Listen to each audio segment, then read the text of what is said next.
Les sourds et malentendants qui viennent se faire soigner à l'hôpital n'ont plus besoin de se faire accompagner par un interprète.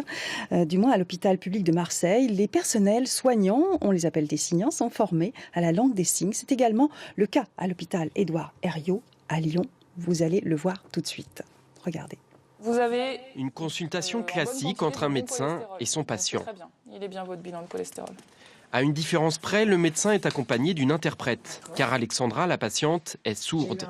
Avant, elle faisait elle-même appel à un interprète pour ses consultations, mais cette fois, c'est le service médical qui s'adapte à elle. C'était un interprète que je payais moi-même. En effet, j'étais obligée de le payer par mes propres moyens. Et de toutes les façons, si je voulais avoir ce soutien-là pour pouvoir avoir accès à ma situation de santé, j'étais obligée de faire ça. Mais ce que j'aime bien, c'est que là, j'ai un vrai contact direct avec le médecin. Il y a quelque chose de différent quand même. Il y a une autre prise en charge beaucoup plus longue, beaucoup plus aboutie, approfondie qui est proposée ici, que je ne trouvais pas dans d'autres lieux, même en prenant un interprète. Vu qu'il n'y a pas eu beaucoup d'écoute pour ces patients-là ou beaucoup de compréhension sur d'autres consultations, ils ont énormément de choses à dire, on a énormément de choses à échanger. Il y a beaucoup d'informations auxquelles ils n'ont pas eu accès et donc on a énormément de choses à échanger pendant ces consultations. Donc c'est une consultation de médecine générale classique, mais qui demande plus de temps qu'avec un patient entendant. Les personnes sourdes deviennent enfin autonomes dans leur parcours de soins. Elles peuvent prendre rendez-vous directement par SMS ou Internet. Et pour mieux les accueillir, le personnel médical de l'unité apprend la langue des signes. Nous avons une formation de 30 heures. Donc moi j'ai des infirmières, des aides-soignantes, on a la secrétaire qui aussi poursuit sa formation. On n'est pas précurseurs, nous rattrapons un retard, mais on essaie de le rattraper sur le chapeau de roue. Un soulagement pour Alexandra, comme pour près de 2000 sourds et malentendants lyonnais. Docteur Amandine Barbarou, vous êtes médecin généraliste à la PHM de Marseille et vous êtes accompagnée de Carole Gutmann qui est interprète professionnelle en langue des signes française et expert, je précise, près de la cour d'appel. Alors, on vient de le voir, c'est à Lyon, mais à Marseille aussi, c'est pratiqué dans 2 unités de soins. Le patient n'est plus obligé de venir avec un interprète personnel. Ça, c'est vraiment précieux. Oui, alors effectivement, donc on a un pôle d'accueil qui est situé donc au sein de l'hôpital de la Conception, au rez-de-chaussée. Donc souvent, moi, je reçois d'abord les patients en médecine générale, donc directement en langue des signes, ce qui permet en fait une préservation du secret médical et une bonne relation médecin-patient. Donc vous pratiquez. Voilà, effectivement. Ainsi que les personnels accompagnants. Exactement. Donc toute l'équipe est bilingue. On a une secrétaire qui s'occupe de l'accueil, qui prend les rendez-vous avec moi, ou l'assistante sociale aussi qui est bilingue pour les patients sourds.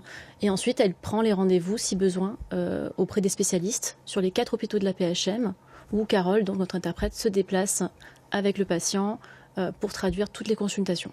Marseille, 2e ville de France après Paris, à avoir été dans ce sens, parce que c'est la langue des signes, il faut dire, a été interdite pendant longtemps. C'est ça. Incroyable. Donc on a un petit retard, un gros retard en Europe, par exemple par rapport aux États-Unis. En 1880, il y a eu le congrès de Milan qui a décidé que l'abstraction passait par la parole. Donc il y a eu une oralisation intensive, on va dire, et une interdiction de la langue des signes pendant 100 ans, effectivement. Voilà, d'où ce retard. Elle a été reconnue qu'en 91 par le décret Fabius. D'accord. Donc on est en retard. La langue des signes, aux États-Unis, vous parlez 3e langue. 3e langue parlée, oui. Donc nous, on en est loin. À la télévision, il n'y a pas d'obligation légale de traduire les émissions en langue des signes. Il y a quand même quelques émissions, dont France 2, le matin, des journaux d'information. Au sein de l'hôpital, donc il y a un personnel qui est formé au sein même de l'hôpital. Alors oui, effectivement. Donc nous, on est vraiment bilingue et on fait l'accueil et l'accompagnement des patients hospitalisés aussi. Et les agents APHM, donc assistance publique hôpitaux de Marseille, ont accès à une formation de 2 ans. 2 ans. Durant lesquels ils vont apprendre, au moins à communiquer et à faire leur métier en langue des signes. C'est-à-dire peut être agent d'accueil, être soignant dans un service et pouvoir rassurer le patient, expliquer ce qui lui arrive et dire ne vous inquiétez pas, on va appeler l'interprète. Ils nous connaissent aussi, nous on est vraiment en lien avec cette formation. Ils nous connaissent, ils font appel à nous. Ouais. Carole est en train de signer et de traduire tout ce que vous dites. C'est un long apprentissage. Donc elle est interprète professionnelle, il y a des diplômes. Mais c'est quoi Comment ça fonctionne en fait, la langue Alors, des la signes? langue des signes, c'est une langue visio-gestuelle. Hein.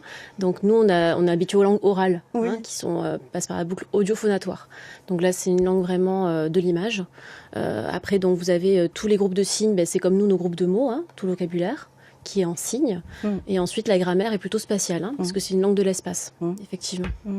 Voilà. Bien. Bon. Dernière chose, elle est utilisée pour les bébés, Oui. pas malentendants, mais pour permettre une communication avant qu'ils maîtrisent la langue, le langage. Effectivement. Vous le pratiquez parce que vous êtes jeune maman. Oui. C'est très efficace parce que bébé, il ne sait pas encore dire couche, encore, culotte, machin. Et donc là, il peut communiquer avec ses Alors parents. effectivement, les bébés, ils ont accès d'abord à la motricité au niveau des mains avant de pouvoir articuler les mots. Voilà. Donc effectivement, ça peut éviter pas mal de frustration. De frustration. Moi, je le vois dans l'unité, bien sûr, je reçois beaucoup d'enfants Ouais. qui sont entendants, mais de parents sourds. Oui. Donc ils sont tout de suite bilingues en fait. D'accord. Ils vont tout de suite pratiquer la langue des signes. Et puis après, bien sûr, il n'y a pas de retard de langage. Ils apprennent Merci à parler. beaucoup. Merci, Carole. Voilà. Comment on dit merci? Redites-nous. Refaites-nous. Il faut que j'apprenne. C'est compliqué. Tout ça pour dire merci? Merci. Merci à vous. Vraiment. De rien. Donc voilà, sachez que la langue des signes est pratiquée dans les hôpitaux et notamment à Marseille.